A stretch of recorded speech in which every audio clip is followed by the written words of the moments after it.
Bismillahirrahmanirrahim. Assalamualaikum warahmatullahi wabarakatuh.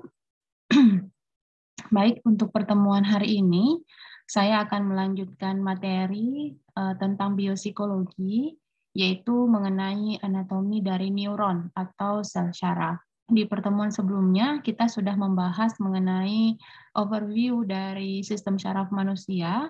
Ya, kita kemarin sudah lihat bagaimana sistem syaraf manusia itu dibagi berdasarkan letaknya dan juga fungsinya. Ya, hari ini kita akan lihat unit yang paling terkecil, yaitu sel. Dalam hal ini adalah sel syaraf atau nama lainnya dikenal dengan neuron. Baik.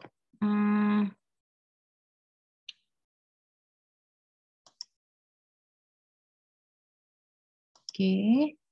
Nah, sebelum saya lanjut, ya, kita akan lihat dulu tentang tujuan pembelajaran yang akan coba kita capai pada pertemuan hari ini.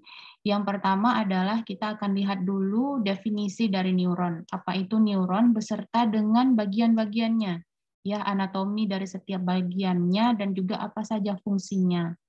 Yang kedua, kita akan coba lihat macam-macam pembagian dari neuron atau jenis-jenis neuron berdasarkan fungsinya dan juga berdasarkan banyaknya cabang yang ia miliki. Oke, kita akan coba lihat satu persatu ya.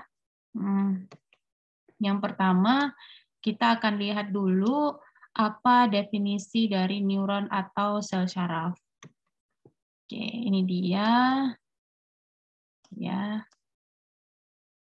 Nah, neuron, nama lainnya juga adalah sel syaraf ya. Jadi yang namanya kalau kita sebut sel, sel itu adalah unit terkecil yang ada di dalam tubuh kita.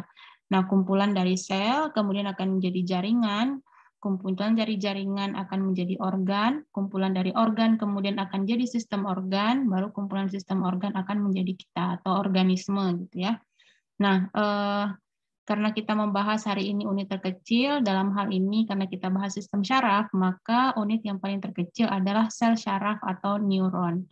Nah, neuron ini adalah unsur pengolah informasi dan pemancar informasi yang ada di dalam sistem syaraf manusia. Jadi, neuron ini kalau kalian dilihat di sini ya bentuknya, neuron ini adalah sel ya, meskipun dia sel ukurannya paling kecil, tapi ternyata dia memiliki bagian-bagian yang fungsinya itu sangat kompleks dan saling mendukung satu sama lain gitu ya. Dan fungsi utamanya adalah untuk mengolah informasi. Jadi ketika kita menerima stimulus atau rangsangan dari dunia luar, itu sel syaraf atau neuron inilah yang kemudian akan membawa informasi tersebut ke otak kita ya atau ke sistem syaraf pusat untuk kemudian diolah. Tubuh kita sendiri ya terdiri dari miliaran neuron, ya jumlahnya sangat banyak, bahkan untuk otak sendiri saja sebagai pengolah informasi atau bagian dari sistem syaraf pusat, dia memiliki sekitar 100 miliar neuron ya. Ini baru otak saja. Dan ketika kita mengerjakan hal yang sangat kecil sekalipun, ini peran jutaan neuron itu saling terkait satu sama lain, yang tindakannya itu bisa jadi secara bersamaan ya. Ketika kita merespon terhadap panas, merespon terhadap rasa sakit, atau merespon ketika melihat sesuatu, mendengar sesuatu, itu kan semua stimulus ya yang diperoleh oleh alat indera kita yang kemudian diterima oleh neuron sensorik untuk kemudian dibawa ke otak untuk diolah gitu. Bahkan untuk pekerjaan yang sederhana seperti itu butuh kerja dari jutaan neuron yang kerja saling bersamaan di waktu yang sama gitu. Jadi ini merupakan hal yang luar biasa ya kalau kita pikir ya. Kita tidak bisa merespon sesuatu, kita tidak bisa menerima sebuah stimulus jika tidak ada peran dari sel syaraf ini gitu ya. Oke, ini kalau kita lihat anatomi secara umum ya, ini sudah tentunya udah diperbesar berkali-kali lipat. Aslinya tidak sebesar ini ya. Kita manusia itu memiliki neuron yang ukurannya sangat kecil. Ada satu makhluk hidup di dunia ini yang punya neuron besar dan biasanya sering digunakan untuk penelitian, yaitu neuron yang ada pada cumi-cumi ya. Jadi neuron cumi-cumi itu ukurannya lumayan besar dan ketika dia dipisahkan dari dipisahkan dari tubuh inangnya itu dia masih bisa hidup beberapa jam gitu, sehingga memungkinkan untuk diteliti di dalam laboratorium ya. Dari sanalah kemudian diketahui bahwa jadi ada dulu penelitian ya untuk mengetahui bagaimana sih neuron itu bekerja, kok bisa kita ketika menerima stimulus itu sampai ke otak kemudian bisa diolah dan kita bisa merespon. Jadi ada para ahli dulu melakukan penelitian pada neuron cumi-cumi, kemudian pada neuron itu dipasang voltmeter ya untuk mengukur ada tidaknya tegangan listrik. Dan ternyata dari situlah kelihatan bahwa neuron ini bekerja dengan energi listrik gitu. Ya, bekerja dengan energi listrik karena voltmeternya itu bergerak semakin besar rangsangan yang diberikan, ya semakin tinggi voltmeternya itu bergerak ke arah kanan gitu ya. Jadi dari situ tahu bahwa neuron itu bekerja dengan energi listrik. Nah, kalau kita lihat secara umum, inilah bentuk dari neuron ya.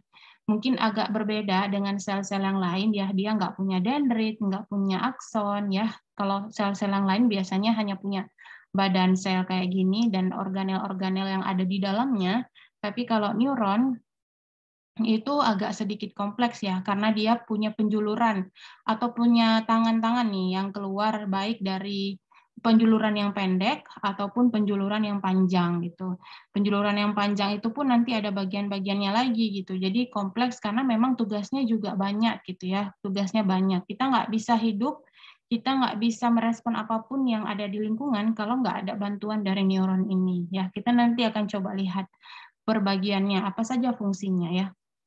Nah, kini kita akan lihat struktur dari neuron. Fungsinya yang pertama kita lihat dulu ada soma. Ya, seperti yang sudah saya jelaskan di pertemuan sebelumnya ya terkait somatik. Soma itu kan artinya badan ya. Soma ini artinya badan. Dalam konteks ini berarti soma ini artinya adalah badan sel. Ya, badan sel ini ya yang terletak di bagian atas ini di kepala nih. Ya, dari sini kemudian ada yang keluar penjuluran pendek. Ya, penjuluran yang pendek dan nanti ada juga penjuluran yang panjang. Oke. Penjuluran yang pendek ini nanti namanya adalah dendrit, ini dia dendrit.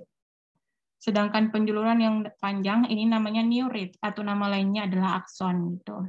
Nah, soma sendiri, nah dia ini kalau kalian bisa lihat banyak sekali organel-organel yang ada di dalamnya yang kerjanya itu adalah untuk mendukung kerja dari soma sendiri ya. Strukturnya terdiri dari nukleus. Ya, nukleus itu ini dia inti sel ya, nukleus ini ya, inti sel yang isinya adalah infogenetika, penentu bagaimana sel ini berkembang dan berfungsi. Ya, di sini ada DNA, ada ribosom dan lain sebagainya. Apakah sel ini normal atau tidak normal?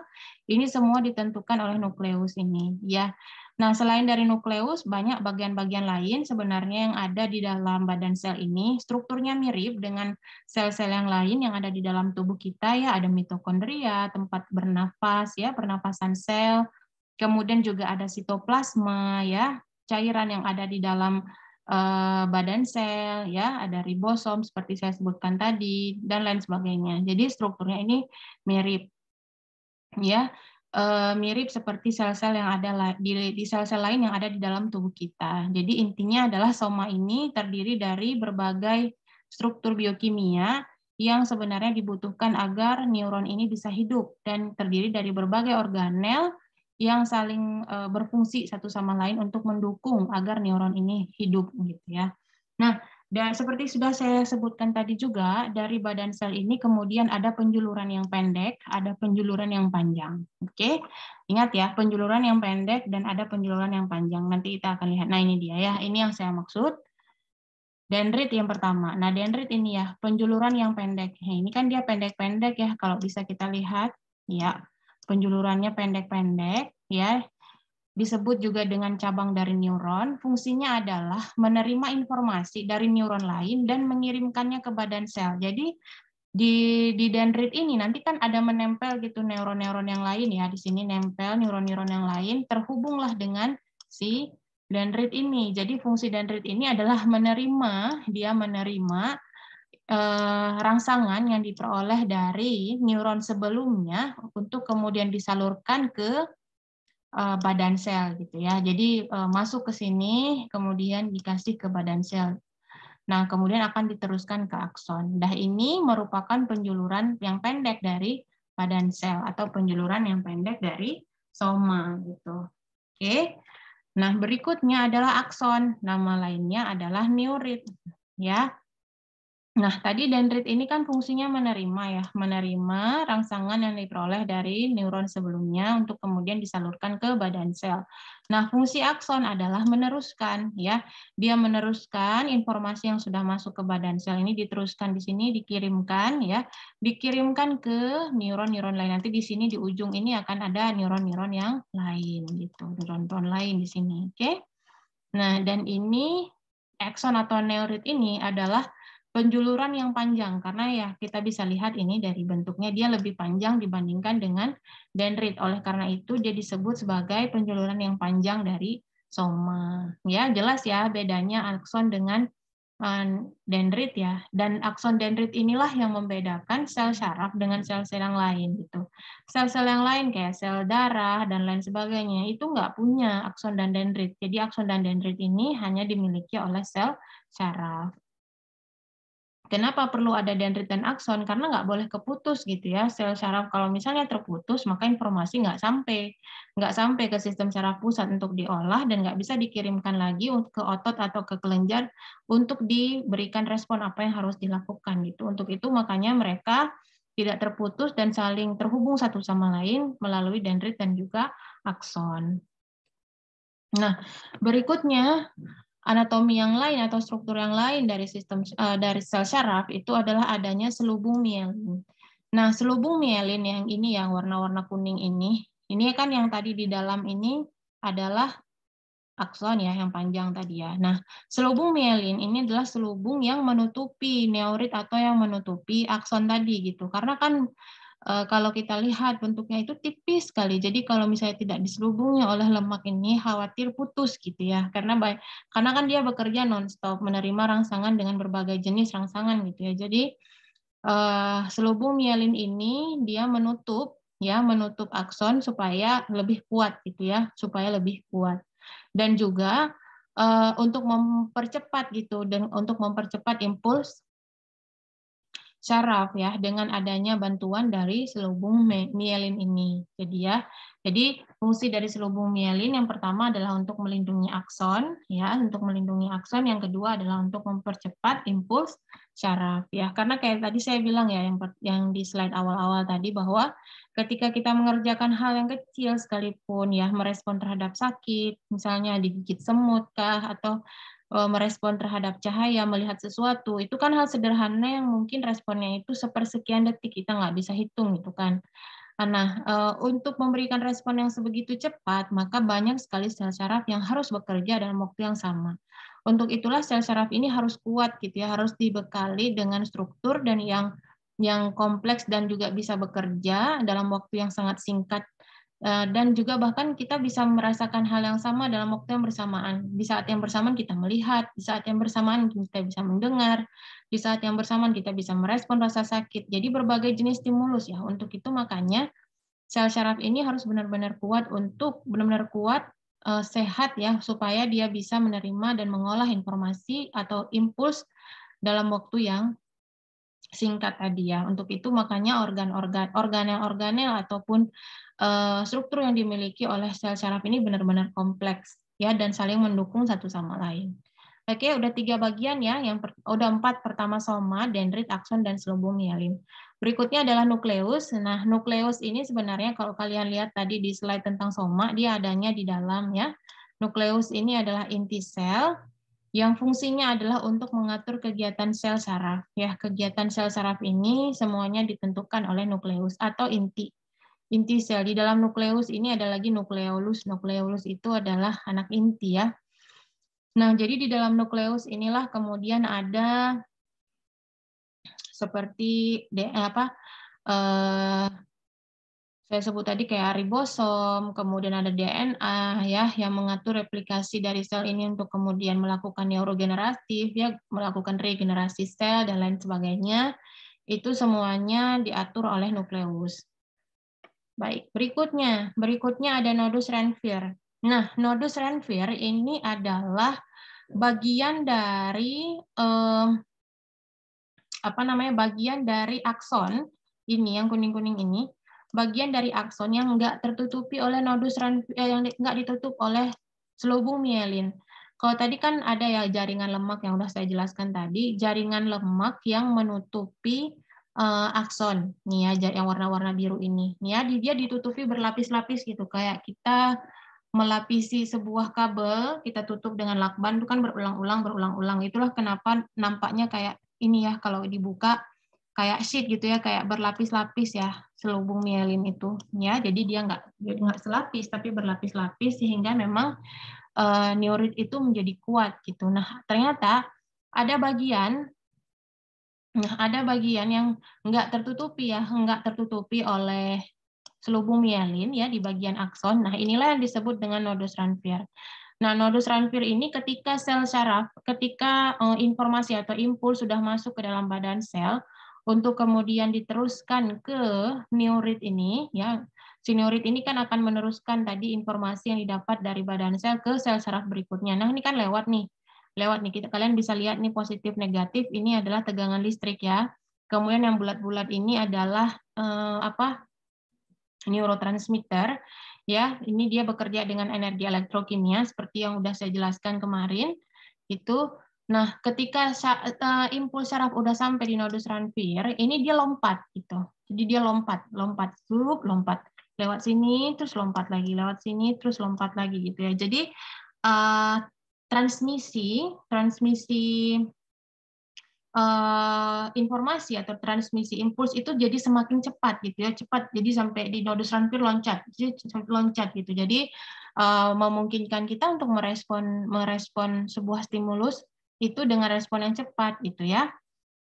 Nah, ini ya fungsinya untuk mempercepat transmisi impuls saraf. Nah, dengan adanya nodus Ranvier ini memungkinkan saraf itu meloncat dari satu nodus ke nodus lain sehingga impuls itu semakin cepat sampai tujuan ya. Tujuannya tergantung, kalau misalnya mau sampai ke sistem saraf pusat untuk diolah maka diinterpretasi, atau misalnya saraf motorik lebih cepat sampai ke otot gitu untuk direspon bergerak misalnya gitu ya. Jadi itu ya. Nanti minggu depan saya akan jelaskan satu lagi, ada sel penyokong. Sel penyokong dari sistem saraf, yaitu ada sel glia, satu lagi atau neuroglia. Nanti kita akan lihat nih, dari mana sih bentuknya, atau dari mana nih asalnya selubung mielin ini nih. Kok bisa dia berlapis-lapis ya. Nanti kita akan lihat, saya akan jelaskan. Tapi untuk pertemuan kali ini, yang penting untuk kalian pahami bahwa adanya selubung mielin ini dia adalah selubung yang melindungi neurit atau akson supaya kuat, dan bagian yang tidak tertutupi oleh selubung mielin ini namanya adalah nodus Ranvier. Ini yang kuning-kuning di tengah nih ya. Oke, baik.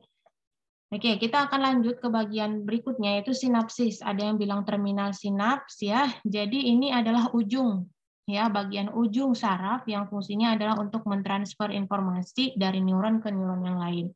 Nah, ini ya di bagian ujung paling terakhir ya. Kemudian ketika udah sampai di sini nih impuls sarafnya ya, impuls informasinya, kemudian dia akan loncat ke akan loncat ke neuron berikutnya. Jadi di sini impuls ini nih akan berubah ya, dari tadinya energi listrik dia akan berubah ke energi kimia. Nah, berubah ke energi kimia untuk kemudian nih yang bulat-bulat ini ya berubah menjadi energi kimia.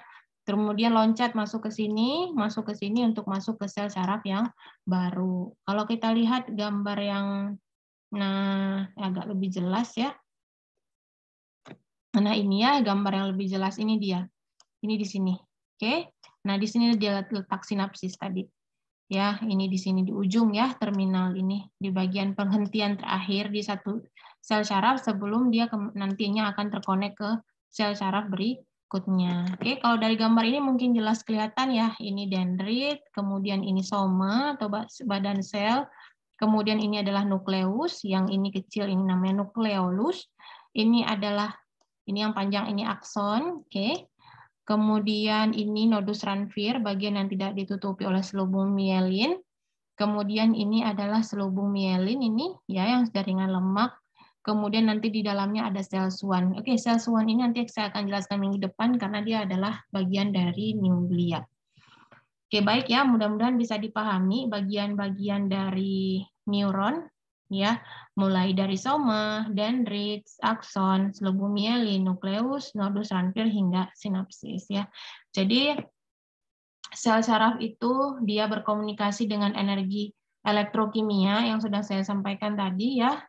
Jadi energi listrik dia bekerja saat misalnya energi listrik lewat ya, lewat dalam sebuah sel saraf, maka tegangan listrik yang ada di dalam sel saraf itu menjadi positif, sedangkan tegangan di luar itu menjadi negatif. Ketika sel saraf itu sudah lewat ke sel saraf berikutnya, maka yang tertinggal di belakang ini tegangan di dalamnya berubah menjadi tegangan listrik yang negatif, dan di luarnya itu berubah menjadi tegangan listrik positif ya.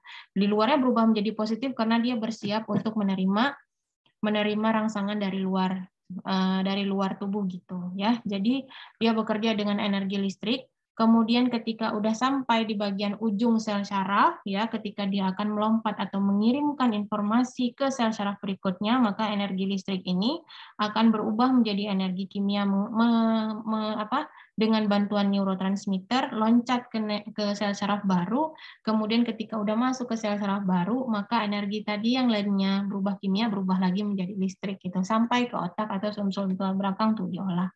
Ketika udah diolah, kemudian dikirimkan lagi ke neuron motorik untuk direspon oleh otot gitu ya. Begitulah terus-menerus bekerja. Kalau kita jelaskan memang butuh waktu lama, tapi sebenarnya mereka bekerja dengan sangat cepat tadi ya. Baik. Nah, berikutnya kita akan lihat pembagian dari neuron. Nah, ini ada pembagian neuron itu berdasarkan fungsinya, ya. Ada pembagian juga berdasarkan berapa cabang yang keluar dari soma gitu.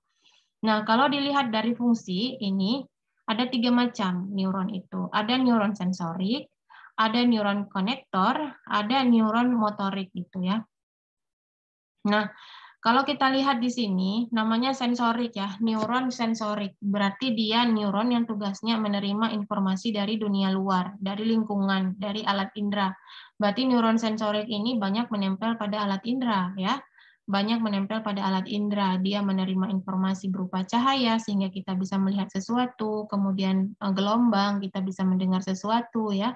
Kemudian rasa pada lidah, kemudian pengecap pada lidah, rasa pada kulit, ya, merasa misalnya halus, kasar, dan lain sebagainya. Atau misalnya pembauan, ya, hidung, ya, jadi itu semua ada neuron sensorik, gitu ya. Jadi di mata kita ada neuron sensorik, di hidung ada neuron sensorik, ya, ada olfaktori, di mata ada optik, ya, kemudian ada di lidah, ada di kulit, dan juga ada di telinga gitu ya. Jadi semua neuron-neuron ini yang ada di alat indera kita itu namanya adalah neuron sensori. Karena apa? Dia adalah neuron yang menerima stimulus dari lingkungan untuk kemudian dibawa ke sistem saraf pusat. Kemudian ada neuron namanya neuron motorik. Ya, neuron motorik. Neuron motorik ini adalah neuron yang menempel pada otot ya, karena otot itu kan yang merespon ketika misalnya kita kena api gitu, atau kena api kan panas, kulit yang merasakan, berarti kulit yang menerima panas tadi adalah neuron motorik, neuron sensorik. Kemudian akan dia bawa ke otak untuk diinterpretasi, oh itu panas, api, dari api. Kemudian otak akan kasih lagi informasi ke neuron motorik, kamu harus menggerak menjauh. Nah, ketika gerakan tangan kita menjauh, ya, di sini ada neuron yang menempel pada otot kita, namanya adalah neuron motorik. Satu lagi ada neuron konektor ya. Ini sebenarnya penjelasannya.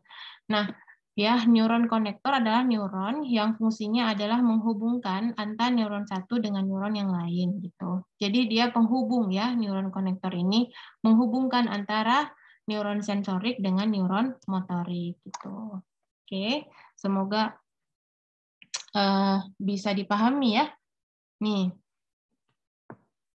kalau kita lihat di sini ya, kalau neuron sensorik di sini sensorik itu neuron dari korteks dari otak. Terus di sini kalau neuron konektor itu neuron dari sumsum tulang belakang. Kemudian kalau neuron motorik itu neuron dari retina mata gitu ya. Ini untuk berdasarkan letaknya. Jadi misalnya harus bergerak, misalnya kayak mata tadi ya, misalnya bola mata kan kita bergerak juga misalnya ke kiri, ke kanan. Jadi di mata itu nggak hanya ada motorik, tapi juga ada sensorik, itu bola mata gitu ya, bergerak ke kiri, ke kanan, melihat sesuatu, merespon, misalnya ada sesuatu sebelah kiri, kemudian mata kita melihat gitu sebelah kiri. Nah, di sana juga ada neuron motorik. Kemudian ini juga yang ada di otak ya, mengolah informasi dibawa ke otak. Kemudian penghubung, ada informasi-informasi yang kemudian melewati sumsum tulang belakang sebelum kemudian masuk ke otak gitu ya. Di situ penghubungnya adalah disebut dengan neuron konektor. Ya, semoga bisa dipahami ya, 3 jenis sel saraf ini berdasarkan fungsinya. Oke. Berikutnya ini berdasarkan jumlah cabang. Nah, ini sebenarnya bisa kita lihat nih, mudah saja sih membedakannya, asal yang menjadi titik pandang pertama kalian itu adalah soma. Oke, titik pandang pertama kalian ada soma, ini lihat soma ya, badan sel. Kemudian keluar penjuluran dari soma ini ada berapa? Oke, kalau misalnya yang keluar satu penjuluran, seperti ini kan keluar satu ya. Dari satu kemudian dia terbagi menjadi dua ya. Ya, tapi tetap yang keluar dari soma ini adalah satu satu penjuluran, maka dia namanya adalah unipolar. Ya, unipolar. Kita bisa lihat sebenarnya arti uni itu universal, uni itu satu. Ya, jadi yang kalau keluar penjuluran satu dari dari soma ini kan satu akson ya. Akson ini kemudian menjadi dua, kemudian baru jadi dendrit. Ini namanya unipolar. Oke. Kalau misalnya yang keluar penjulurannya ada dua, ya, keluar penjulurannya ada dua, ini namanya bipolar. Oke, namanya bipolar karena ada dua penjuluran yang keluar. Kalau multipolar, kalian lihat di sini banyak penjuluran ya, dendrit banyak, kemudian juga satu akson. Oke, satu akson. Nah, di sini namanya banyak ya, multipolar. Nah, ada satu lagi jenis ini neuron multipolar, ada satu lagi multipolar interneuron. Ini biasanya neuron yang banyak dijumpai di sistem saraf pusat. Dia nggak perlu akson ya, nggak punya akson kebanyakan karena kan dia memang tempat pengolah informasi sumbernya ada di sana. Jadi dia nggak perlu akson ya. Dendrit yang banyak ini juga namanya adalah multipolar interneuron karena dari badan selnya keluar banyak cabang. Oke, jadi itu aja patokan kalian. Kalau misalnya melihat bentuk neuron berdasarkan jumlah cabang, kalau hanya satu penjuluran yang keluar dari soma, namanya unipolar. Kalau dua penjuluran yang keluar, namanya bipolar. Kalau banyak penjuluran yang keluar, maka namanya multipolar. Itu aja. Ya, nggak susah membedakannya. Ini adalah penjelasannya sebenarnya, ya. Tapi penjelasannya atau deskripsinya sama seperti yang sudah saya jelaskan tadi. Oke. Baik, ini saja saya kira materi untuk hari ini. Semoga bisa dipahami ya. Jadi hari ini tadi saya sudah bahas definisi dari neuron, saya ulangi sekali lagi. Kemudian yang kedua adalah struktur atau anatomi dari bagian-bagian neuron, mulai dari soma, kemudian ada dendrit, ada akson atau neurit, kemudian ada nukleus ya, nukleus, kemudian ada selubung mielin, nodus Ranvier sampai sinapsis yang terakhir. Kemudian ada pembagian-pembagian neuron berdasarkan dengan fungsinya. Yang pertama ada neuron neuron sensorik, neuron motorik, dan neuron konektor. Kemudian ada pembagian neuron berdasarkan jumlah cabang ya. Kalau yang satu cabang namanya adalah unipolar, dua cabang bipolar, banyak cabang namanya adalah multipolar. Oke, terima kasih untuk perhatiannya kali ini ya, semoga pembahasan ini bisa dipahami ya. Memang sedikit mungkin sedikit medis pembahasannya ya, tapi ini sebenarnya basic dari biopsikologi. Nanti kalian akan paham lagi ketika kita sudah menyinggung bagian-bagian otak dan sistem saraf yang lain ya. Mudah-mudahan ini bisa dipahami dan minggu depan saya akan lanjutkan pembahasan mengenai sel penyokong lainnya dalam sistem saraf yaitu neuroglia. Terima kasih banyak untuk perhatiannya hari ini. Wassalamualaikum warahmatullahi wabarakatuh.